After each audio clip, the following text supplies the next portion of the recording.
Okay sir. అంటే ఇప్పుడు మీరు హెచ్ఐవికి మెడిసిన్ ఉంది మీ దగ్గర అంటున్నారు కదా! కొన్ని దశాబ్దాల కాలం నుంచి కూడా అంటే కనుక్కుందామని ఎన్నో రకాల అంటే పరీక్షలు చేస్తూనే ఉన్నారు. బట్ ఇప్పటి వరకు మెడిసిన్‌ని కనుక్కోలేదు. బట్ మీ దగ్గర ఉందంటున్నారు. యెస్. మరి మీ దగ్గరికి హెచ్ఐవి పేషెంట్స్ వచ్చిర్రా? తగ్గిపోయిందా? వాళ్ళకి నెగెటివ్ వచ్చిందా? ఏ గుడ్ క్వెషన్ అమ్మా. ఇప్పుడు నెగెటివ్ అనే పదానికి అర్థము అనేది నేను తర్వాత చెప్తాను. తగ్గడం మాత్రం ఉంది. తగ్గింది. ఎందుకు అంటున్నా అంటే వీడేంది అసలు కోవిడ్కి ఆన్సర్ చెప్పిందా, డెంగ్యూకి చెప్పిందా, హెచ్ఐవిలో కూడా తగ్గుతుందని చెప్పిందా? రేపు చాండీపూర్ వైరస్ ఆడ గుజరాత్లో 15 మంది 20 మంది పిల్లలు చచ్చిపోయారు. ఆ పిల్లలు ఎవరు పిల్లలమ్మ వాళ్ళంతా? ఈ దేశ ప్రజలే కదా, ట్యాక్స్ పే చేస్తారు కదా వాళ్ళ మమ్మీ డాడీ. ఎందుకు చంపబడాలి? దానికి కూడా మందు ఉంది. ఆ వైరస్‌కి కూడా. ఆ వైరస్ కూడా ఉంది. ఛాలెంజ్ చేస్తున్నా. I will challenge this world. ప్రపంచాన్ని ఛాలెంజ్ చేస్తున్నా. ఈరోజు ఈ చిన్న హాస్పిటల్లో నన్ను ఉంచడానికి కారణం ఇక్కడ నుంచి కూడా రేపు బయటకు పంపించవచ్చు.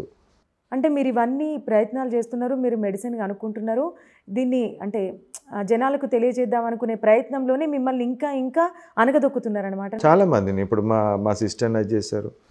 ఇప్పుడు నన్ను కూడా రేపు చేయొచ్చు. మా మిస్సెస్ని ఆల్రెడీ తను అన్ని విధాలుగా ఫేస్ అర్థం చేసుకుంటాను. కావట్లేదు. ఇప్పుడు మీలాంటి వాళ్ళు బయటకు వచ్చి ఇట్లా అంటే ప్రపంచవ్యాప్తంగా మన భారతీయుడు మెడిసిన్ ఇచ్చి అందరికీ తగ్గిస్తున్నారంటే మన దేశానికి గర్వకారణం కదా సార్. అది వాళ్ళు అనుకోవాలి కదా. మీరు అడగండి ఇప్పుడున్న కమిషనర్ గారిని కానీ, ప్రిన్సిపల్ సెక్రటరీ కానీ, శాంతకుమారి గారు కానీ, మిగతా డైరెక్టర్ ఆఫ్ హెల్త్ కానీ, డిఎంఈ కానీ, పెద్ద పెద్ద వాళ్ళు ఉన్నారు కదా. సేమ్ ఇదే మైక్ పెట్టి పోయి మరి 4 రోజుల్లో నాకు కోవిడ్ పాజిటివ్ నుంచి డెంగ్యూ నెగిటివ్ చేయమని, కోవిడ్ నెగిటివ్ చేయమని. సరే ప్లేట్లెట్స్ డెంగ్యూలో ప్లేట్లెట్స్ పెరిగే విధంగా మా ఆయన చెప్తున్నాడు, నువ్వు చేస్తావా చేయవా? మరి ఎందుకు తీసుకురావని అడగండి మీరు. సేమ్ క్వశ్చన్ అడగండి. ఇప్పుడు నేను ప్రజలకు ఇన్కన్వీనియంట్ కలిగిస్తున్నానా? ప్రజలకు చావకుండా నేను బతికించాలనే ప్రయత్నం నాది. ఇప్పుడు మీరే చెప్పారు మీ బ్రదర్ అని. చాలా బాధాకరం అమ్మా. ఒక్క ప్రశ్న నా బిడ్డ అడిగింది, డాడీ అందరికీ కోవిడ్తో చచ్చిపోతున్నారు, మేమిద్దరం అక్క చెల్లెని ఇద్దరం పాజిటివ్ ఉన్నాం, మళ్ళీ ఏంది నా పరిస్థితి అన్నారు. అప్పట్లో అందరినీ తీసుకుపోయి వీళ్ళ వ్యాన్లో ఎక్కించుకొని చిన్నపిల్లలను కూడా తీసుకుపోయారు. అవును. నేను ఒకటే సమాధానం చెప్పాను, నీ డాడీ అన్నాడు చేస్తాడు, నీకేం కాదు. అంతా అయిపోయిన తర్వాత మళ్ళీ అడిగింది, వాళ్ళందరూ చచ్చిపోతున్నారు ఆ టీవీలో చూస్తున్నారు, మరి అందరు చచ్చిపోతున్నారు, మరి నువ్వేం చేస్తున్నాను?